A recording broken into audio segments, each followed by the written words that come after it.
Hello everyone, today I'm flying from Raleigh, North Carolina to Orlando, Florida on Frontier's Bare Fare. That basically means nothing's included. No carry-ons, no seat selections, no extras. Only thing I have is a personal item. We'll see if it passes the test. We'll show what $28 truly gets you.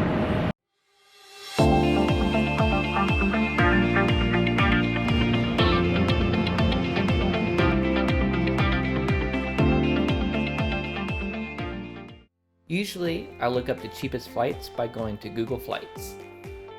In this case, it's Raleigh to Orlando, one way for $28. Once you choose the flight, you'll be redirected over to Frontier's website, where you're going to have to enter all your information onto the passenger info screen. Once you click continue, you'll be redirected over to the bundle and save page. Here you'll find 3 different bundle options. First one is economy, premium, and business.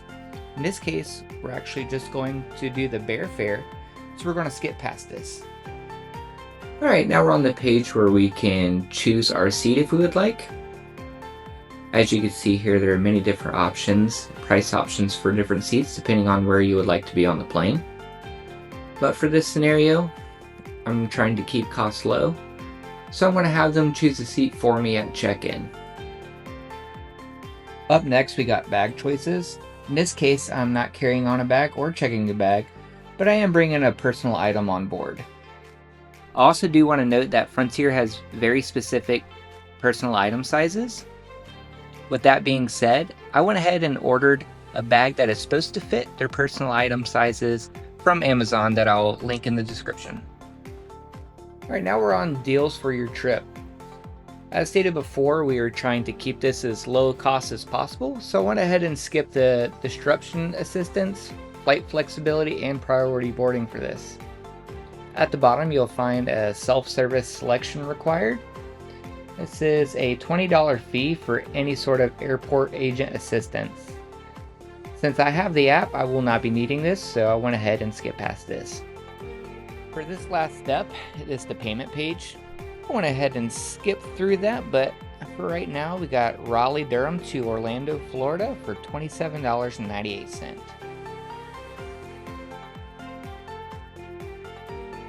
Alright everyone, we're just pulling up to Raleigh-Durham International Airport.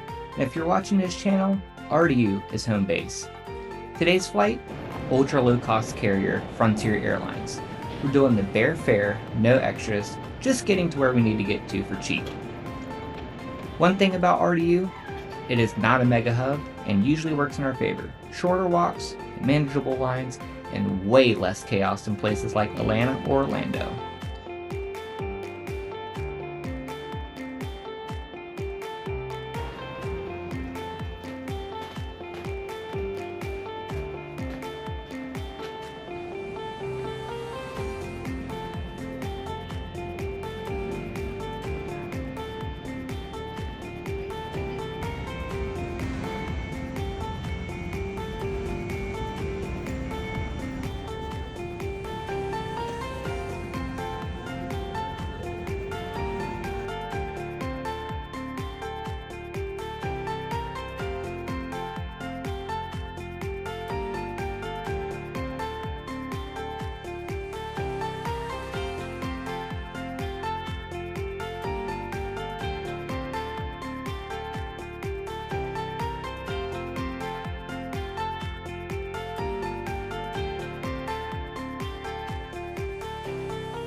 just made it to Orlando from Raleigh, hour 17 minutes. In flight time, 28 bucks, no complaints.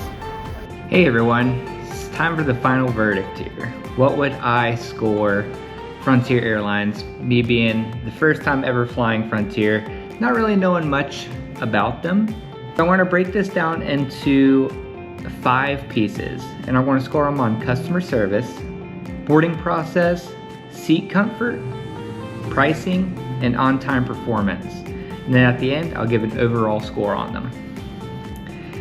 For customer service, I'm going to give them a 6 out of 10 because whenever I was interacting with any sort of customer service, they weren't overly reactive, as in they didn't really seem like they were too interested in helping. That's how I felt personally.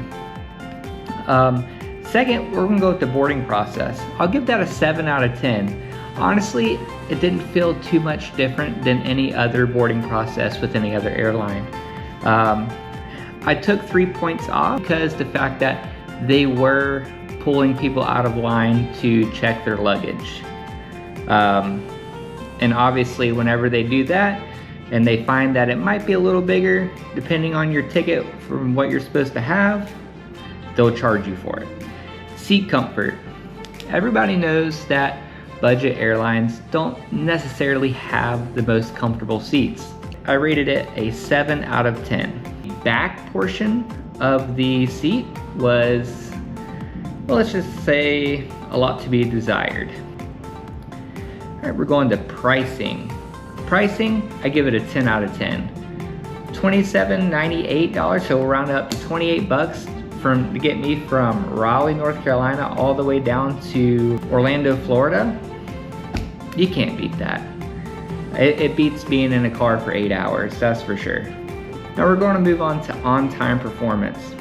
Everybody's probably heard the horror stories about different airlines being delayed, with Frontier a lot of times being the front runner in those stories. Well, in this case, I was early. So with that, I give it a 10 out of 10. So moving on to our overall score here, I'd give it an overall score of 8 out of 10.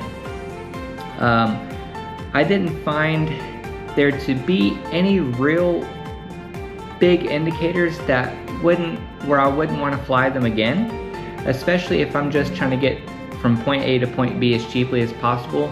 This is perfect for you.